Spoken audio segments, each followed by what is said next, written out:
buzzers this morning. We have Sonal and Surbhi from our research team are standing by with all of the details. Sonal, the gas names, like we were just mentioning, names like Petronet, GSPL, GAIL are all buzzing in trade. What's powering these moves? Well, it's the power demand that's powering these moves. We have been pointing out how power demand has been touching new highs. In fact, in the month of August, it touched a lifetime high of 234 gigawatts itself.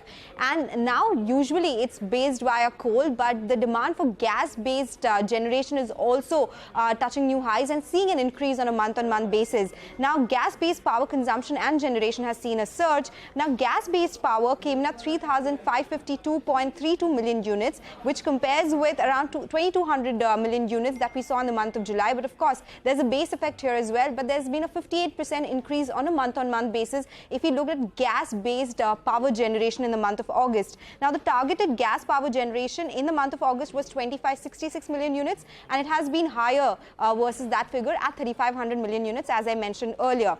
In September so far as well, there's some data that has come by. Targeted gas-based generation was at 333 million units, but it has been double of that at 710 million units. So definitely there is some increase in gas demand that we are seeing as well. Additionally, we've been seeing crude prices at those levels of $90 per barrel. So economics-wise, gas consumption makes more sense versus crude. But of course, it's not an immediate shift that we'll see. But economics are in favor of gas, considering the prices that we are at right now.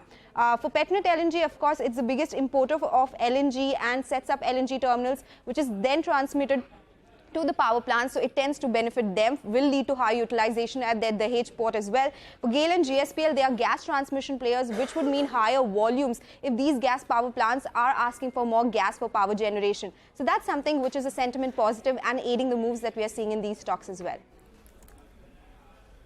Okay, got that. Thanks very much, Sonal. So interesting rub-off effect of the way power demand is surging, and that's playing out on the gas side as well. A pretty interesting story over there.